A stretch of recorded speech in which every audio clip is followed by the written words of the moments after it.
शास्त्रों में कहा गया है कि हर मर्द को यह 4 काम हमेशा बेशर्म होकर जरूर करने चाहिए और इन 4 कामों को करते समय स्त्रियों को हमेशा मर्द का साथ सही समय पर जरूर दे देना चाहिए। नमस्कार दोस्तों, स्वागत है आपका फिर से इस नई महत्वपूर्ण व ज्ञानवर्धक वीडियो में। वीडियो शुरू करने से पहले हे माता लक्ष्मी, जो भी आपके इस चैनल को सब्सक्राइब करे, वीडियो को लाइक करें, उसके घर में कभी भी धन दौलत की कमी ना हो और उसका परिवार सदैव स्वस्थ, हंसता, मुस्कुराता, कुशल मंगल रहे। तो दोस्तों चलिए आपको जल्दी से एक छोटी सी कहानी के माध्यम से बता देते हैं कि वह 4 काम कौन से हैं जिन्हें हर मर्द को बेशर्म होकर करना चाहिए। दोस्तों, वीडियो बहुत ही महत्वपूर्ण ज्ञानवर्धक है, इसे अंत तक जरूर देखें क्योंकि आधा अधूरा ज्ञान किसी काम का नहीं होता है। एक नगर में एक राजा रहते थे। उनको नए नए कपड़े पहनने का विचित्र शौक था। इसके लिए वह अपने खजाने का सबसे बड़ा भाग खर्च किया करता था। वह अपनी प्रजा पर बिल्कुल ध्यान नहीं देता था। वह दुनिया के कोने कोने से सुंदर और बहुमूल्य कपड़े मंगाता और बहुत अच्छे दर्जी से सिलवाकर पहनता था, परंतु बढ़िया से बढ़िया कपड़ा भी एक बार पहनने के बाद दोबारा कभी नहीं पहनता था। राजा के इस व्यवहार से राज्य की आर्थिक दशा पर बुरा प्रभाव पड़ रहा था। राजा के इस शौक का पता एक ऐसे आदमी को लगा जो अपने काम में बहुत होशियार था। एक दिन वह 3-4 आदमियों को साथ लेकर राजा के दरबार में उपस्थित हुआ। उसने राजा को अपना परिचय देते हुए कहा कि वह दुनिया के बड़े बड़े राजाओं के कपड़े सिल चुका है। दर्जी ने विस्तार से अपना परिचय देते हुए बताया कि किस प्रकार चीन, जापान, अमेरिका और इंग्लैंड देश के राजाओं ने उसके सिले कपड़े पहनकर उस पर पुरस्कारों की बौछार की, जिससे वह मालामाल हो गया है। राजा ने कहा, दर्जी, हम भी तुम्हें मालामाल कर देंगे। अब तुम बताओ, तुम मेरे लिए कैसा कपड़ा बनाओगे? दर्जी बोला, हुजूर, मैं आपके लिए ऐसा कपड़ा तैयार करूंगा जिसे मूर्ख, बेईमान और अन्यायी नहीं देख सकेगा। ऐसा कपड़ा दुनिया में किसी राजा महाराजा के पास नहीं है। राजा बोला, बेशक तुम मेरे लिए ऐसा कपड़ा तैयार कर सकते हो। दर्जी बोला, परंतु हुजूर, कपड़ा मैं स्वयं अपने हाथों से बुनकर तैयार करता हूं। राजा ने उतावले होकर पूछा, दर्जी, ऐसी पोशाक तुम मेरे लिए कितने दिनों में तैयार कर सकोगे? दर्जी बोला, हुजूर, लगभग 1 या 1.5 महीना तो लग ही जाएगा। राजा ने कहा, मैं तुम्हें 2 महीने का समय देता हूं, इसके लिए हमें तुमको क्या मूल्य देना पड़ेगा? दर्जी बोला, हुजूर, 50,000 पहले दे दीजिए और 1 लाख कपड़ा पसंद आने पर दीजिएगा। उसी क्षण दर्जी को 50,000 देकर कपड़ा तैयार करने के लिए एक अलग जगह की व्यवस्था करा दी गई। दर्जी अपने 3-4 आदमियों को लेकर उस जगह आराम से समय काटने लगा। कुछ दिनों बाद राजा ने अपने एक दरबारी को दर्जी के पास भेजा। दरबारी वहां पहुंचा और देखा कि वे सब बड़े आराम से सो रहे थे। दरबारी ने दर्जी को जगाकर पूछा, कितना कपड़ा तैयार हो गया? राजा ने मुझे देखने के लिए भेजा है। दर्जी एकदम चौंक कर उठा और बोला, आइए, मैं आपको दिखाता हूं कि कितना कपड़ा तैयार हो चुका है। दर्जी ने एक अलग कमरे में दरबारी को ले जाकर करघे पर कपड़ा बुनने का अभिनय करके दिखाया। देखिए कितना सुंदर कपड़ा बुना जा रहा है। किंतु दरबारी को तो वहां न कपड़ा न करघा कुछ भी दिखाई नहीं दे रहा था। दरबारी भौंचक्का रह गया। वह सोचने लगा कि कपड़ा तो दूर रहा, मुझे तो हथकरघा भी दिखाई नहीं दे रहा है। अब दरबारी को दर्जी की वह बात याद आई कि जो मूर्ख, बेईमान और अन्यायी होगा उसे यह कपड़ा दिखाई नहीं देगा। क्या मैं ऐसा ही व्यक्ति हूं? दरबारी सोचने लगा। विवश होकर उसने कहा, वाह वाह, सचमुच बहुत सुंदर कपड़ा तैयार हो रहा है। राजा ने जब इस बात को सुना तो वह बहुत खुश हुआ। उसने दर्जी और कारीगरों की सुविधाओं को और बढ़ा देने का हुक्म दे दिया। 1 महीने बाद राजा ने अपने मंत्री को दर्जी का काम काज और कपड़ा देखने के लिए भेजा। मंत्री के आने की सूचना पाकर दर्जी ने अपने आदमियों को सतर्क कर दिया। मंत्री जब दर्जी के पास पहुंचा तो वह अपने आदमियों के साथ कपड़ा काटने और सिलने का अभिनय कर रहा था। देखिए मंत्री जी, कितना सुंदर कपड़ा और कैसी सुंदर पोशाक तैयार हो रही है। दर्जी ने हवा में हाथ मारते हुए मंत्री को दिखाया, किंतु मंत्री बेचारा हक्का बक्का उसने देखा कि दर्जी कैंची चला रहा है पर कपड़ा है ही नहीं। एक कारीगर सुई से सिलने का काम कर रहा है, परंतु उसके हाथ केवल अभिनय कर रहे हैं। न सुई दिखाई दे रही है और न धागा न कपड़ा। मंत्री ने सोचा, मुझे कुछ दिखाई क्यों नहीं दे रहा है? उसे दर्जी की बात याद आई, जो मूर्ख, बेईमान और अन्यायी होगा उसे यह कपड़ा दिखाई नहीं देगा।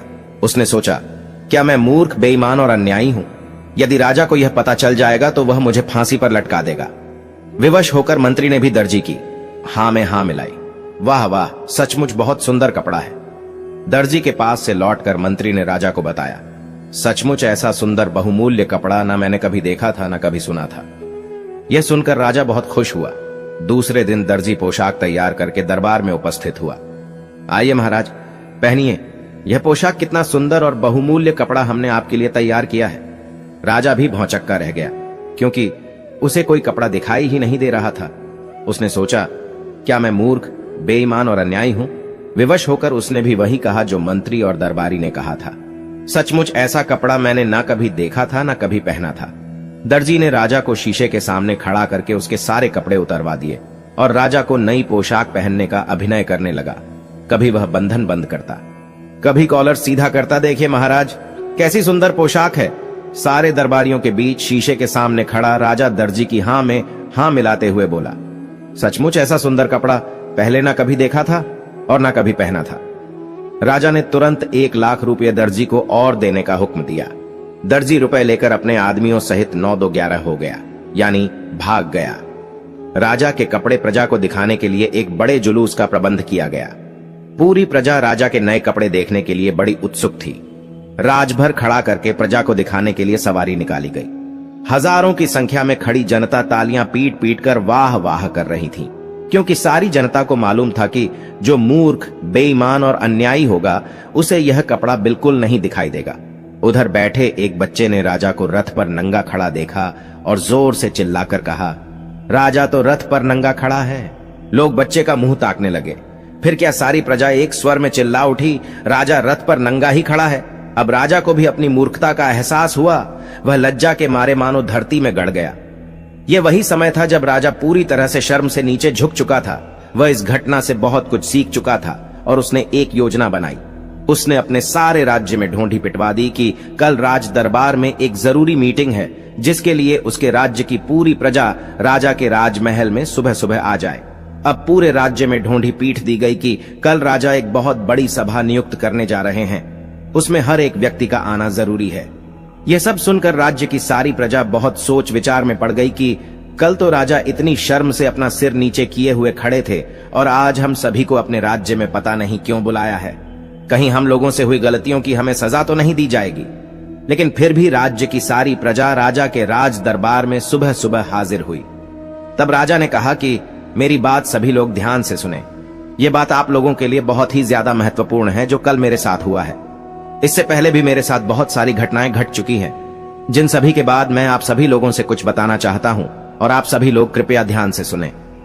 राजा साहब ने कहा कि युग चाहे जो भी हो, चाहे वह कलयुग हो, चाहे वह त्रेता युग हो, या फिर द्वापुर युग हो, या फिर सतयुग हो, कोई भी युग हो, कभी भी हो, यह 4 काम मर्दों को हमेशा बेशर्म होकर करने चाहिए। और स्त्रियां भी ध्यान से सुने कि इन 4 कामों में करते समय स्त्रियों को हमेशा मर्द का साथ सही समय पर जरूर दे देना चाहिए। दोस्तों, ये बात आप सभी लोगों को अपने जीवन में जरूर उतार लेनी चाहिए। यदि आप लोग अपने जीवन में यह 4 काम बेशर्म होकर करने लगते हैं तो आपको सफलता जरूर मिलेगी। आपको धनवान करोड़पति बनने से कोई नहीं रोक सकता। आप अवश्य ही धनवान और माला माल हो जाएंगे। आप और आपकी पत्नी अपने जीवन में सदैव खुश रहेंगे। चलिए बताते हैं कि राजा साहब ने अपनी प्रजा से क्या कहा और कौन से 4 काम बेशर्म होकर करने के लिए कहते हैं।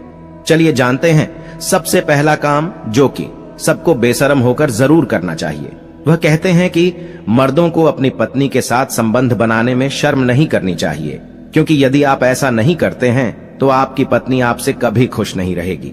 क्योंकि जब आप पत्नी को संतुष्ट नहीं कर पाएंगे तो फिर आपका शादीशुदा वैवाहिक जीवन खतरे में पड़ सकता है और आपकी पत्नी किसी गैर मर्द से गलत काम करने के लिए मजबूर हो जाएगी, और वह ऐसा कर भी सकती है। फिर राजा साहब ने दूसरे काम के बारे में बताया, जिसे भी बेशर्म होकर करने को कहा है। राजा साहब ने कहा कि यदि जो लोग खाना खाने के दौरान शर्म महसूस करते हैं या फिर चाहते हुए भी खाना नहीं मांग पाते हैं, वे अक्सर भूखे ही रह जाते हैं। ऐसे में राजा साहब का कहना था कि जब भी व्यक्ति भोजन करने बैठे तो पेट भरकर भोजन करना चाहिए। आधे पेट भोजन कभी भी नहीं करना चाहिए। विशेषकर जब किसी के यहाँ अतिथि बनकर जाए तो भोजन करते समय शर्म ना करें, नहीं तो आप स्वयं ही भूखे रह जाएंगे और अपने स्वास्थ्य के साथ खिलवाड़ करेंगे। फिर राजा साहब अपनी प्रजा से बताते हुए कहते हैं कि जीवन में धन, दौलत और पैसों का बड़ा ही महत्व है, क्योंकि पैसों की कमी के अभाव से जीवन और परिवार को चलाना असंभव है। ऐसे में पैसों के लेन देन में कभी भी शर्म या फिर झिझक नहीं करनी चाहिए। बेझिझक होकर जरूरत में किसी से पैसे मांगना चाहिए। वहीं अगर किसी को जरूर के समय उधार दिया हो तो उसे मांगने में बिल्कुल भी शर्म नहीं करनी चाहिए, अन्यथा आपको धन की हानि उठानी पड़ेगी।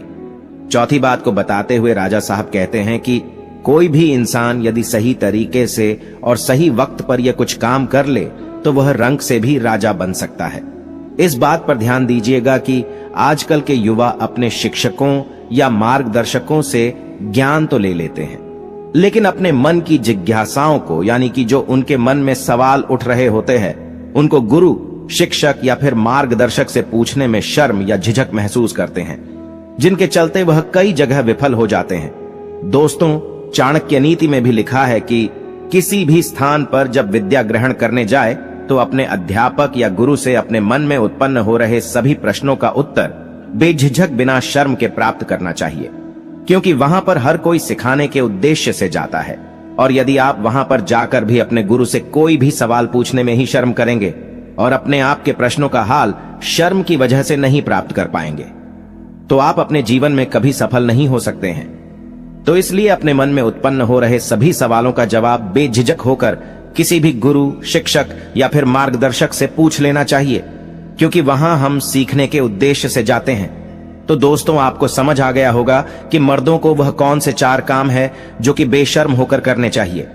यदि आप लोग भी मेरी वीडियो से संतुष्ट हैं, तो वीडियो को लाइक करके अब जल्दी से कमेंट में जय माता लक्ष्मी अवश्य लिख दीजिएगा, जिससे माता लक्ष्मी की कृपा आप पर सदैव बनी रहे। जय माता लक्ष्मी। हर हर महादेव।